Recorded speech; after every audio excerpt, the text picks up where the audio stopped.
man and the dinosaurs. I don't want to trash your idea about the Flintstones and alley-oop, but man and the dinosaurs were not there at the same time. As a matter of fact, mammals were small creatures, and with the demise of the dinosaurs, that opened an ecological niche where they came in. And I know my colleague insists we have dinosaurs today, and that man and, well, that the alley-oop syndrome lives.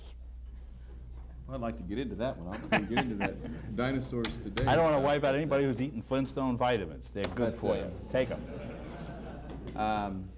Dinosaurs, boy, there was some question about dinosaurs, so I'm trying to think how long ago dinosaurs, and I'd like for both of you to address how long do you believe, or do you have an idea how long you think man has been on the earth? I mean, we talk about beginnings, we talk about the beginning Sure. of Earth, but dinosaurs, maybe some comment about dinosaurs and just a general comment. All right, I would say without question all life, all species of life have been here the same length of time, 6,000 or 7,000 years. Man, all animals created at the same time. About 95% of the animals that have lived are now extinct. We have seen a tremendous amount of extinction, and yet no new kinds of animals have ever come on the scene. We have new varieties, but that's just variation. That is not evolution. The only examples evolutionists will point to as evidence for evolution is examples of variation. Taking two dogs and developing a variety of dogs, and you can do that, there's no question, a variety of cows or corn, but you can crossbreed dogs for the next 20 million years and you will always get dogs. You will never get elephants or tomatoes or bananas. You will always get the same kind of animal.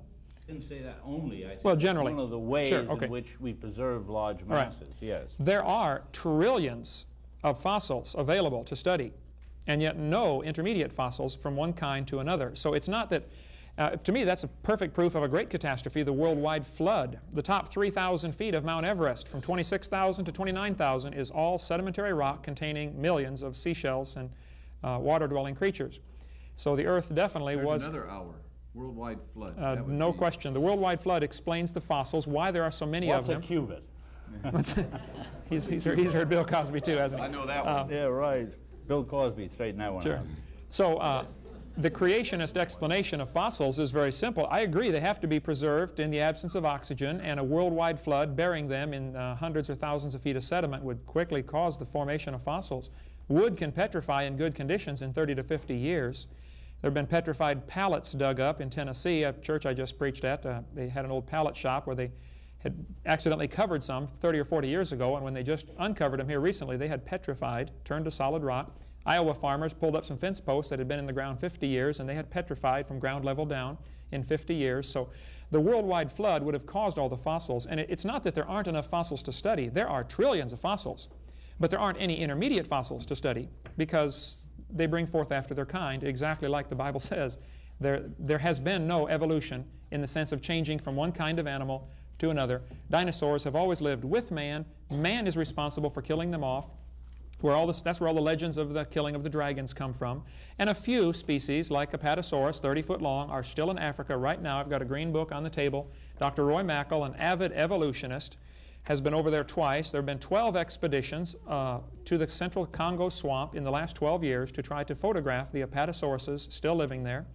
And that's where my research has been in cryptozoology. I have many pictures and eyewitness accounts of some of these few remaining dinosaurs that are still alive. And they're not like Komodo dragons. Of course, if we had not found the Komodo dragon alive and had only found the skeleton, it would be listed as a dinosaur. The fact that it's alive precludes it from being a dinosaur in the minds of many. But dinosaurs have been hunted to the point of extinction in most parts of the world, and most species are extinct, but a few still remain to this day. That would be a fun trip for... He's going back this year. Dr. Mackal is, right. Controversial about dinosaurs. We have, again, two things there I saw come up that I'm sorry. The flood, worldwide flood, and evidences for that we haven't even got into. Dinosaurs, but and all about are they today, are they not today, what were they, when were they, which I don't know how strong that is for or against position of evolution or creation. I think a common concern, and now you approached this yesterday on the radio, but I'd like to maybe conclude with, and I think this is really deals with the whole subject as far as I'm concerned, And both of you stated that you're dealing with a faith rather than a fact. And why is it that only evolution is taught, in your estimation, in our school system? And maybe it's not that way, but seems to be. And I think you stated, you think, if I can get the right words, was it you stated they're hiding it. It's kind of being kept out on purpose. Creation is being kept out? Politically expedient to teach evolution.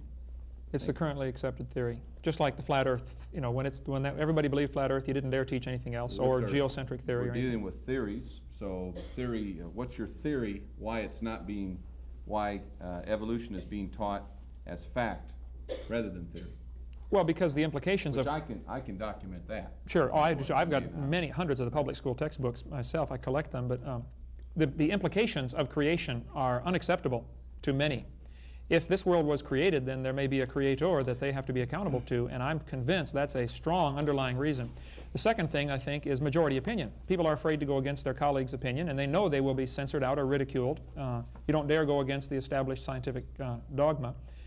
Just like Galileo was nearly executed for saying the moon had craters on it because the scientific establishment said no, the moon was smooth. And anytime you go against the politically correct attitude of the day, you are asking to be ostracized. You're using the term political, if I can interrupt you. You're talking about by politically, not from Democrat Bush, and Republican. No, Clinton. no. You're talking about in the scientific community. Right, in the scientific Peer community. pressure, maybe. Peer pressure. Peer It is scientifically acceptable to believe in evolution, and it is scientifically unacceptable. Of course, then you've got to get a definition of who is a scientist. In many, they will say, if you do not believe in evolution, you are not a scientist. Therefore, you are not qualified to make a judgment. I asked the doctor yesterday on the radio, or Sunday on the radio, what would happen if a geologist at this university began believing in a young Earth and creation. And he said he does not think such a creature exists.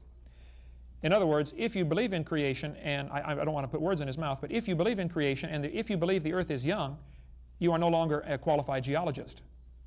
Just kind of expand on yesterday. You're talking about why. Yeah, let me address the initial part there, though, about why evolution's taught and creation isn't. Remember, I pointed out early that science is not grinding an axe for any particular thing. It's just working at this basis on, and completely separate of any particular source. Now, the creationist view as put forth by creation science in this country stems entirely from Judeo-Christian literature, which in this country where we have a separation of church and state, you can't impose one particular sect's view on society, whereas there is no particular aspect of theology in the reporting of the converging evidence toward this is how the earth was formed and the evidence before it. Now, the argument, all right,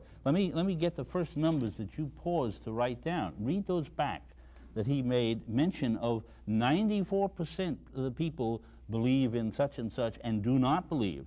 Now, suddenly this less than 10% of people who constitute this powerful lobby, we scientists who few people know, have imposed our biased view and thrown out facts